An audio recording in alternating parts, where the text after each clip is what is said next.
बिस्मिल्लाहिर्रहमानिर्रहीम। अस्सलाम वालेकुम। क्या हाल है आप सबके? उम्मीद है कि सब खैरियत से होंगे और ख़ूब मज़े में होंगे, एंजॉय कर रहे होंगे। और हमने भी बड़ा मज़ा किया जी। हम गए थे किसी काम से और वहाँ पे जब हम पार्किंग में पहुँचे तो पार्किंग में टैंक खड़ा हुआ था। वैसे तो हम शायद निकल ही जाते, लेकिन हुसैन ने कहा कि मुझे ये टैंक और ये जो ट्रेन खड़ी है इसको चेक करना है। तो हमने भी सोचा, मतलब बहुत अरसा हो गया है, काफ़ी साल हो गए हैं इस शहर में रहते हुए, लेकिन पता नहीं कैसे ये चीज़ जो है वो हमेशा हमारी नज़र से ओझल ही रही। अगर हम उस दिन स्पेशली किसी काम से ना जाते तो शायद हमें कभी भी ना पता चलता कि हम जो है वो इतनी ही मॉन्यूमेंटल जगह पे रहते हैं और यहाँ पे बड़ी ज़बरदस्त किस्म की जो हैं वो चीज़ें। तो यहाँ पे जो है जो सोल्जर्स हैं उनके लिए आप देख सकते हैं कि मॉन्यूमेंट बनाया हुआ है और इसमें वॉर के सोल्जर्स हैं। और उसके अलावा जो टैंक है वो अफ़गान वॉर में जब कनाडा ने पार्टिसिपेट किया था तो उसकी यादगार के तौर पे रियल टैंक यहाँ पे लगाया गया है। तो देख के तो बड़ा मज़ा आया और बच्चे भी बड़े खुश हुए। और उससे भी ज़्यादा मुझे स्ट्रेंज बात ये लगी कि इसके पीछे बड़ी मज़ेदार किस्म की वाटर स्ट्रीम थी। आई डोंट नो किस चीज़ का पानी है, ये बारिश का पानी है या नॉर्मल पानी है, मगर साफ़ सुथरा पानी था और इतना अच्छा कोई माहौल बना हुआ था। और मैं आपको दिखाऊं अगर, तो आप आगे पीछे दाएं बाएं अगर देखें तो पूरा प्रॉपर शहर है, पार्किंग्स हैं और उसके बीच में जो है वो इतनी खूबसूरत सी जो है वो पानी की एक नदिया सी बह रही है। तो बड़ा मज़ा आया मुझे देख के।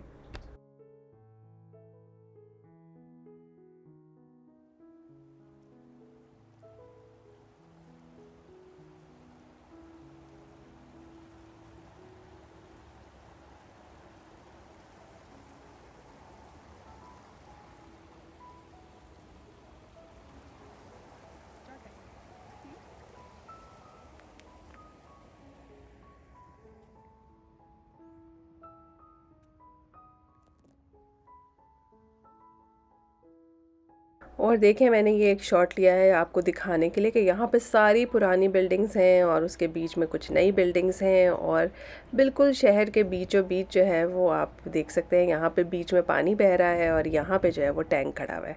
देख लीजिए कि आप साल साल कहीं पे रहते रहें तब भी चीज़ें जो हैं आप उनसे उस तरह से वाकिफ़ होते नहीं हैं जिस तरह से होना चाहिए। मेरा ख़्याल है ऐसे ज़िंदगी में बहुत सारे मामलात होते हैं जिसमें चीज़ें आपकी आंखों से ओझल ही रहती हैं, शायद आप ज़्यादा गौर नहीं करते उनके ऊपर। तो बहरहाल अपने आसपास आगे पीछे दाएं बाएं सब पे गौर किया करें भाई, किसी को किसी भी टाइम आपकी ज़रूरत हो सकती है। और इग्नोरेंट रहना कोई बहुत ही अच्छी बात नहीं होती, बस जागते रहिए। और जी यहाँ पर आ गए हैं हम अपनी ट्रेन के पता नहीं एक डब्बे के पास। और इस ट्रेन में जो है वो हम अंदर, तो मैंने बच्चों को एंटर नहीं होने दिया। और आप देखें कि बीचों बीच जो है वो सड़क के ये ट्रैक चल रहा है। आई डोंट नो ये ट्रैक अब किसी काम का है या नहीं, लेकिन बहरहाल शायद ये पुरानी यादगार है। और यहाँ पे खड़ी हुई है ये ट्रेन और इसके ऊपर जो है वो बच्चों ने चढ़ के जो है वो तस्वीरें खिंचवाई और खूब मज़ा किया। और काफ़ी पुराने फैशन की ट्रेन थी, तो अंदर दरवाज़ा भी था, लेकिन मैंने उसे खोल के अंदर जाने की कोशिश भी नहीं की और ना ही इनको इजाज़त दी। तो बस जी, मौसम बड़ी तेज़ी से तब्दील हो रहा है और अब आपको नज़र आता ही रहेगा कि किस तरह से जो है ना ये उजाड़ पौधे अचानक से हरे भरे होने शुरू हो गए हैं। छोटी छोटी सी पत्तियां निकल रही हैं और इन्हीं कोपलों से एहसास होता है कि बस जी, ज़िंदगी इसी का नाम है, चीज़ें कभी भी सेम नहीं रहती। और यहाँ पे एक बड़ा सा थैला उठा के मैं कर रही हूँ वॉक, और आप कहेंगे इस थैले में क्या है। तो जी, स्कूल में जो ईद का डेकोरेशन किया था उसका सारा सामान जो है वो मैंने समेट लिया है और उठा के जो है वो डगमग करती हुई अपने घर की तरफ जा रही हूँ। अच्छा खासा भारी थैला था, मुझे अगर आइडिया होता कि सामान ज़रूरत से ज़्यादा है तो शायद मैं गाड़ी पे ही जाती और आती, लेकिन बहरहाल पहुँच गए घर। और घर जाके जो है वो रमज़ान के ख़त्म होते ही ज़बान के चटखारे अपनी जगह पे हैं और उरूज पे हैं बल्कि आजकल तो यहाँ पे हम बनाने लगे हैं बड़ी ज़बरदस्त सी मीठी टिक्कियाँ।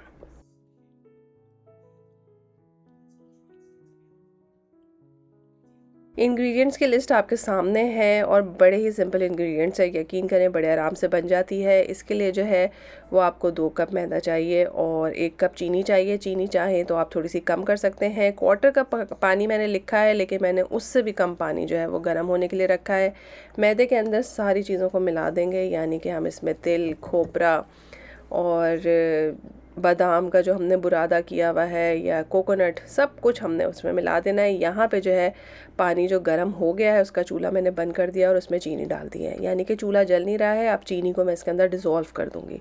बहुत से लोग जो हैं वो चीनी को इस तरह से डिज़ोल्व किए बगैर डायरेक्ट मैदे में मिला के भी गूंदते हैं। अगर आपको वो पसंद है तो आप वो भी कर सकते हैं, लेकिन मुझे ये वाला मेथड जो है वो ज़्यादा आसान लगता है। जब तक ये ठंडा नहीं होता तब तक हम इससे गूंदेंगे नहीं। इसको बिल्कुल नीम गर्म हो जाने दीजिए। और इसको मैंने प्लास्टिक के बर्तन में इसीलिए डाल दिया है ताकि इससे जो है वो गूंदना आसान हो जाए और ये ठंडा भी जल्दी हो जाए।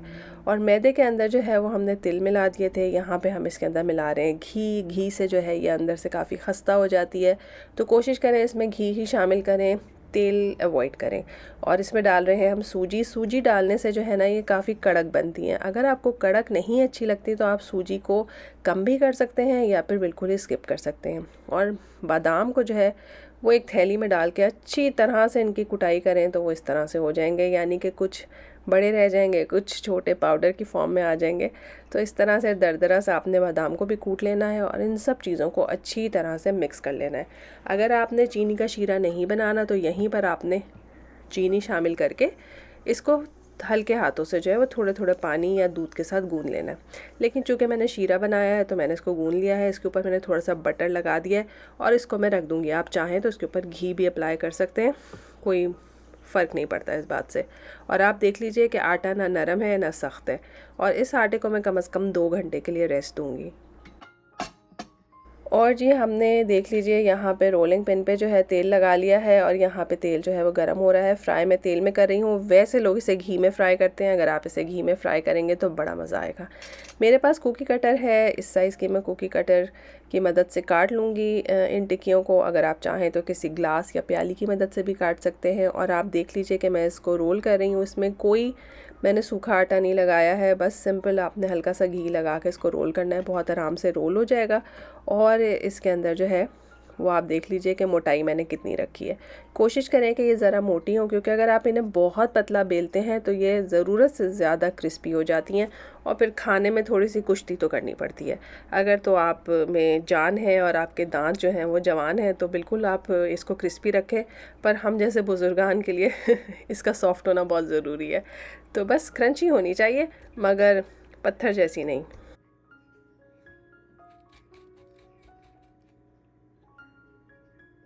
और जी जब तक हम इसको काट रहे हैं वहाँ पे तेल जो है वो पहले मैं बहुत तेज़ गरम कर लूँगी। जब तेज़ गरम हो जाएगा तो फिर मैं इसको बिल्कुल स्लो कर दूँगी।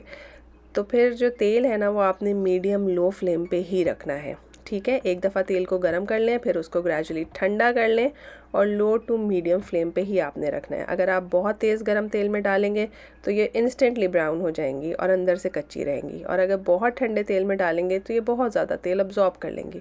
तो आप देख लीजिए कि मैंने ज़रा सा पीस डाला है, ये ऊपर नहीं आ रहा, ये नीचे ही है, बेस में ही है और बबल्स प्रोड्यूस कर रहा है। तो बस जी ये परफेक्ट टेम्परेचर है और आपने जो है वो यहाँ पे टिक्कियों को इसके अंदर डाल देना है। ये तेल इस वक्त ना बहुत ज़्यादा गर्म है और ना ही ठंडा है। और आप देख लीजिए ये जो टिक्कियाँ हैं वो नीचे जाके बैठ जाएंगी और थोड़ी देर बाद जो है ये थोड़ी सी फर्म होंगी जब, तो ये ख़ुद ब खुद थोड़ा ऊपर आने लगेंगी।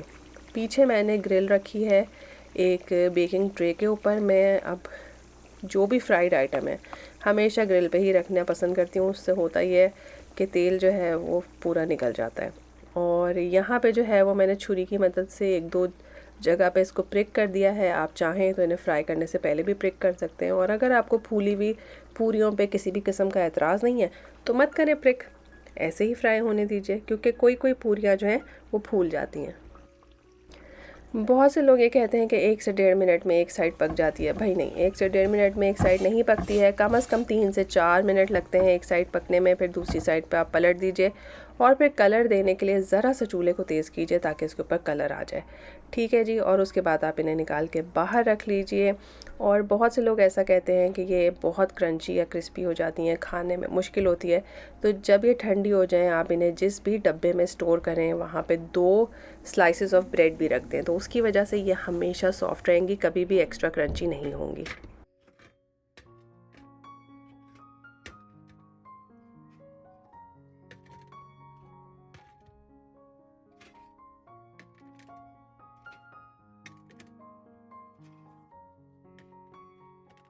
तो जी हमारी मीठी टिक्कियाँ तैयार हैं, बहुत ज़बरदस्त और मज़ेदार बनी थी। यकीन माने बनाइए, आप बहुत एंजॉय करेंगे। हमारे बच्चों ने भी बहुत शौक़ से खाई। और जी आजकल कनाडा के वेदर का कोई पता नहीं है, कभी बारिश हो जाती है, कभी कड़ाके की धूप निकल आती है, कभी ठंड हो जाती है, कभी गर्मी हो जाती है। तो बस जी ऐसा ही मौसम चल रहा है और हम जो हैं वो इस वक्त जा रहे हैं मॉल, और मॉल जाके जो है वो हमने थोड़ी सी शॉपिंग करनी थी। पहले बारिश हो रही थी, अब बाय द टाइम हम मॉल पहुँचे तो शदीद किस्म की धूप निकल आई थी। तो बस जी पल में तोला और पल में माशा, क्या घड़ी में तोला घड़ी में माशा वाला हिसाब है आजकल हमारे मौसम का, लेकिन हम इसे बहुत इन्जॉय कर रहे हैं। और बस मॉल में घुसी थी तो मैंने सोचा था कि मैं मॉल में बहुत सारी चीज़ें कैप्चर करूँगी और आपको दिखाऊँगी, लेकिन यकीन माने जब आपको एक्चुअली मॉल में कोई चीज़ ख़रीदनी हो तो आपको वीडियो बनाने का बिल्कुल भी टाइम नहीं मिलता। तो चूँकि अब समर आ रही है और समर से रिलेटेड जो है वो कुछ चीज़ों पे ऑफ़ भी लगा हुआ था, तो हमने सोचा कि अब ख़रीद लिया जाए। तो जो शॉपिंग की उस टाइम पे तो कोई वीडियो बना ही नहीं सकी। बस जब एंटर हुई शॉप्स में और जो एक दो शॉट्स लिए तो वही मैं आपके साथ शेयर कर रही हूँ। आई होप इसी से आपको कुछ आइडिया हो जाएगा कि मैंने क्या ख़रीदा और क्या नहीं ख़रीदा। तो बस जी थोड़े से कपड़े चाहिए थे, जूता मेरा घिस गया है, हाथ जोड़ के खड़ा हुआ है कि प्लीज़ इसको चेंज कर ले, अब वॉक करने के काबिल नहीं रहा। तो बस जी वही चीज़ें देख रही थी मैं।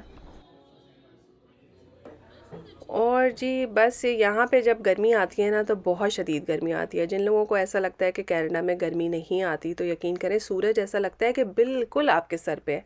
यहाँ पे सूरज में ज़रूरत से ज़्यादा तपिश है। वैसे तो टेम्परेचर मेरा ख़्याल में दुबई में या पाकिस्तान में काफ़ी ज़्यादा होता है, यहाँ पे उतना टेम्परेचर नहीं होता, लेकिन शायद ओजोन लेयर का इशू है या आई डोंट नो क्या प्रॉब्लम है। मगर यहाँ का सूरज जो है ना वो बड़ा ख़तरनाक है, आपको बिल्कुल जला भुना देता है और बहुत बहुत गर्मी लगती है।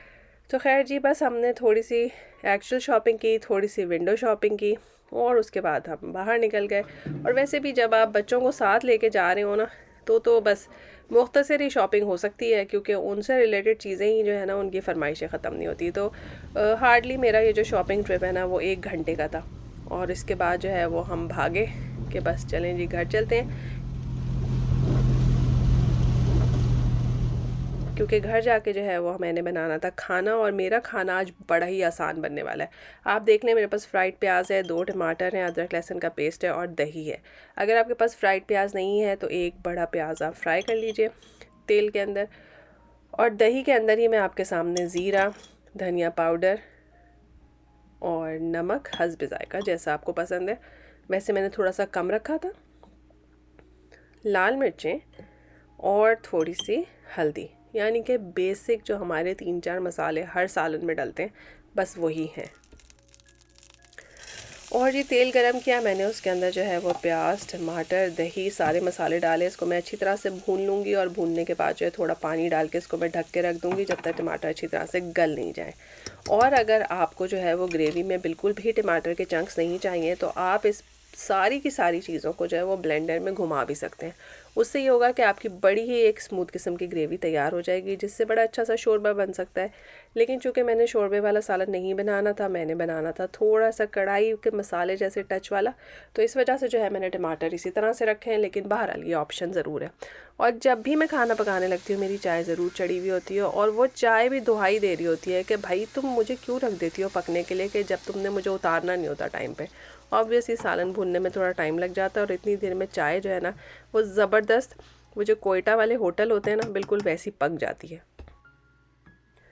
और जी जब तक मसाला भुनेगा मैं वहाँ पे चाय पीऊँगी, और मैंने कहा था सालन झटपट पकाऊंगी। तो अगर आपको याद हो, रमज़ान में मैंने एक दावत में बनाए थे सीख कबाब, और उनके साथ मैंने थोड़े से कबाब बना के फ्रीज़ किए थे। आज उन कबाबों की आई है बारी, इनको मैंने डीफ्रॉस्ट कर लिया है। आज हम बनाएंगे कबाब कढ़ाई। और ये जो मसाला है हमारा वो अच्छी तरह से भुन गया है, इसने ऑयल छोड़ दिया है। अगर आप चाहें तो इसके अंदर थोड़ा सा चाट मसाला, थोड़ी सी काली मिर्च या कुटी हुई मिर्च भी डाल सकते हैं, लेकिन मैंने ऑलरेडी जो है वो इसको अच्छा खासा तेज़ मसाले वाला बना लिया है। रीज़न ये है कि मेरे कबाब जो है ना वो अच्छे खासे स्पाइसी हैं, तो ग्रेवी में मैंने बहुत ज़्यादा स्पाइसेस नहीं ऐड किए। यहाँ पे मैं कबाब डाल के कबाब को ज़्यादा हिलाऊंगी नहीं, क्योंकि बड़े ही नाजुक हुए हुए हैं इस टाइम पे। इनके ऊपर से थोड़ी सी ग्रेवी डालूंगी, 5 मिनट इन्हें दम पे रखूँगी और मेरा मज़ेदार ज़बरदस्त सा सालन तैयार हो जाएगा। तो जी बस यही था आज का व्लॉग। होपफुली आज का व्लॉग आपको पसंद आया होगा, और कोई नई बात है, कोई नई गुफ्तगू है, कोई नई डिमांड या फरमाइश है आपकी, तो ज़रूर मेरे साथ शेयर कीजिए। फिर मिलेंगे एक नए मज़ेदार से व्लॉग में। तब तक के लिए अल्लाह हाफ़िज़।